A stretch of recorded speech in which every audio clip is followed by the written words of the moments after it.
Advocate K G Ajaykumar, ഇപ്പോൾ കൂടൽമാണിക്യം ദേവസ്വം നിയമത്തിന്റെ ലംഘനമാണ് ഈ കഴകം നിയമനത്തിൽ ഉണ്ടായത് എന്നാണല്ലോ ഈ തന്ത്രിമാർ പറയുന്നത്. അതിന് താങ്കളുടെ വിശദീകരണം എന്താണ്? അതോടൊപ്പം തന്നെ ഈ കഴക സ്ഥാനത്ത് നിന്നും ബാലുവിനെ മാറ്റിയ ശേഷം അവിടെ ഒരു ശുദ്ധിക്രിയ നടത്തി എന്ന് കേട്ടു. അപ്പോൾ ഈ പറയുന്ന ജാതി അല്ല പാരമ്പര്യം ആണ് വിഷയം എന്ന് പറയുന്നതിൽ എന്ത് അടിസ്ഥാനമാണ്? അങ്ങനെ ഒരു ശുദ്ധിക്രിയ അവിടെ നടന്നിട്ടുണ്ടോ? പറഞ്ഞിരിക്കുന്നത് ശിവഗിരി മഠമാണ്, അത് കേട്ടു എന്നാണ് പറയുന്നത്.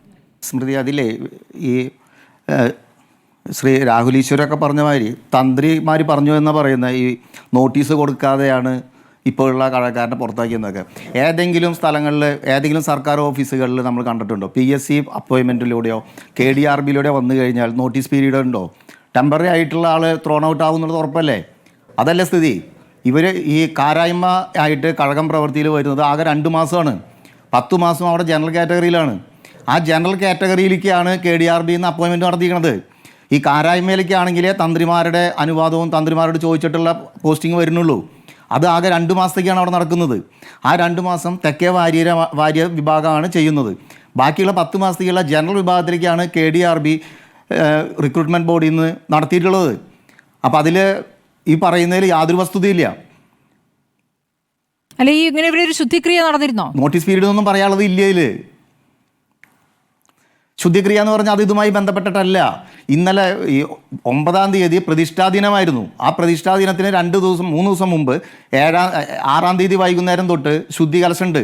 ആ ശുദ്ധിക്രിയകൾ കഴിഞ്ഞിട്ടാണ് പ്രതിഷ്ഠാദിന ചടങ്ങുകൾ 9-ാം തീയതി ഞായറാഴ്ച നടത്തുന്നത്. അതിൻ്റെ ഭാഗമായിട്ടുള്ള ശുദ്ധിക്രിയകളാണ്. അല്ലാണ്ട് കഴകം പ്രവൃത്തിയിൽ നിന്ന് അദ്ദേഹത്തിനെ വർക്ക് അറേഞ്ച്മെൻറ്റിൻ്റെ പേരിൽ ഓഫീസിലേക്ക് മാറ്റിയതുകൊണ്ടുള്ള ഒരു ശുദ്ധിക്രിയൊന്നും അവിടെ നടന്നിട്ടില്ല. അതൊക്കെ വെറുതെ പറഞ്ഞു നടക്കുന്നതാണ്.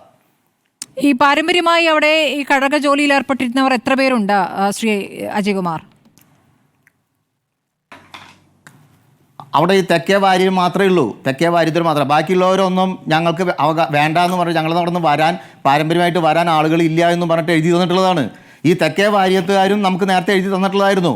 പിന്നീട് അദ്ദേഹം ഗൾഫിൽ നിന്നൊക്കെ വന്നു കഴിഞ്ഞപ്പോൾ വീണ്ടും വരാൻ വേണ്ടിയിട്ട് വീണ്ടും വരാൻ എഴുതി കൊടുത്ത് വീണ്ടും കയറിയിട്ടുള്ളതാണ്.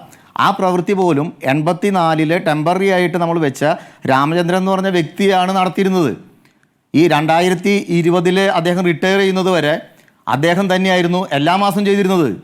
ഈ കാരായ്മക്കാരൊന്നും ഉണ്ടായിരുന്നില്ല. അതിനിടയ്ക്ക് കുറച്ച് കാലങ്ങളാണ് കാരായ്മയ്ക്ക് 2 മാസവും. ആ 2 മാസം വർക്ക് അറേഞ്ച്മെന്റ് എന്നുള്ള രീതിയിൽ വന്നതിന് പിന്നിൽ എന്തായിരിക്കാം അഡ്വക്കേറ്റ് കെ ജി അജയ്കുമാർ? ഇങ്ങനെ ഒരു വാദവുമായി പെട്ടെന്ന് ഇവർ അവതരിച്ചതിന് പിന്നിൽ കാരണം എന്തായിരിക്കും? മാത്രമല്ല അവർ ഹൈക്കോടതിയെ സമീപിച്ചിട്ടുണ്ടല്ലോ. അത് KDRBന്ന് ഇങ്ങനെ ഒരു പോസ്റ്റിംഗ് വന്നപ്പോൾ 2003-ത്തെ നോട്ടിഫിക്കേഷനാണ്. 2003-ലായിരുന്നു അതിൻ്റെ നോട്ടിഫിക്കേഷൻ വന്നിരുന്നത്. ശരിക്ക് 2011-10-2023-ലാണ് KDRBയുടെ നോട്ടിഫിക്കേഷൻ വന്നിട്ടുള്ളത്.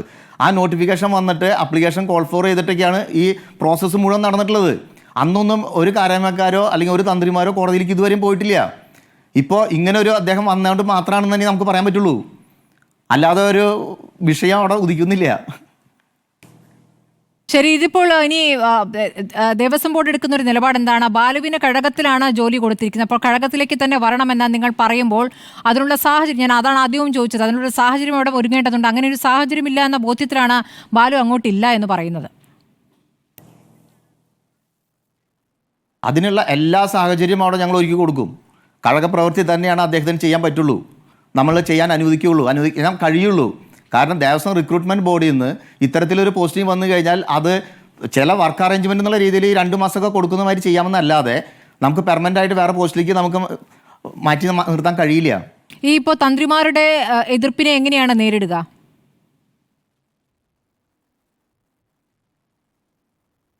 അത് നിയമപരമായിട്ട് നേരിടണമെങ്കിൽ ഞങ്ങൾ നിയമപരമായിട്ട് തന്നെ ഞങ്ങൾ നോക്കും.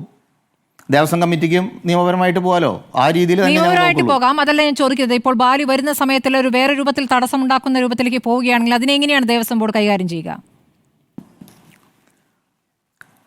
ഈ ബാലു കഴിഞ്ഞ മാസം ഫെബ്രുവരി 24-ാം തീയതി ജോയിൻ ചെയ്തിട്ട് 6-ാം തീയതി വരെ അവിടെ ജോലി ചെയ്തിരുന്നു. ആ ജോലി ചെയ്ത സമയത്ത് അദ്ദേഹം എല്ലാ ദിവസവും താമരമാല കെട്ടിയിട്ടുണ്ട്. ഉത്സവകാലത്ത് ബാല് നിന്നാൽ ആചാരങ്ങളിൽ എന്തൊക്കെയോ കുഴപ്പം പറ്റും എന്നുള്ളതാണല്ലോ പറയുന്നപ്പോൾ ഒരു ന്യായം. ഉത്സവം കഴിഞ്ഞിട്ട് തിരിച്ചു വന്നോളൂ. അപ്പോൾ ഉത്സവകാലത്ത് എന്താണ് അയിത്തം വരുന്നത്? അങ്ങനെ ഒരു പ്രശ്നമുണ്ടല്ലോ. അതിനെങ്ങനെയാണ് തന്ത്രിമാർ വിശദീകരിക്കുന്നത്? അത് ഇപ്പോൾ പ്രതിഷ്ഠാദിനത്തിന് വന്നിരുന്ന മാതിരി വരാൻ ചാൻസ് ഉണ്ട് എന്നുള്ളതാണ് ബാലു ഉദ്ദേശിക്കുന്നത്. പ്രതിഷ്ഠാദിനത്തിന് ചടങ്ങുകൾ നടത്തേണ്ടത് മുഴുവൻ തന്ത്രിമാരാണല്ലോ. അതുപോലെ തന്നെയാണ് ഉത്സവകാലത്തും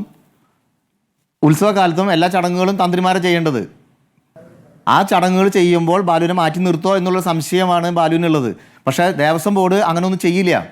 ഇതിപ്പോൾ ഈ പെട്ടെന്ന് വന്ന ഒരു പ്രതിഷ്ഠാദിനം ആയതുകൊണ്ട്, ദിവസങ്ങളില്ലാഞ്ഞുകൊണ്ട് മാത്രം നമുക്കങ്ങനെ ചെയ്യേണ്ട ഒരു സ്ഥിതി വന്നതാണ്. അതല്ലാതെ ഉത്സവത്തിന് മെയ് 8-ാം തീയതിയാണ് ഉത്സവം. അതുകൊണ്ട് നമ്മൾ അതിനു മുമ്പ് എന്തായാലും ഇങ്ങനൊരു കഴകം പ്രവൃത്തിയിൽ നിന്ന് അദ്ദേഹത്തിനെ മാറ്റി നിർത്തുന്ന ഒരു പ്രശ്നം ഉദിക്കുന്നില്ല. അവിടെ എല്ലാ സപ്പോർട്ടും ദേവസ്വം ബോർഡ് കൊടുക്കുന്നതായിരിക്കും.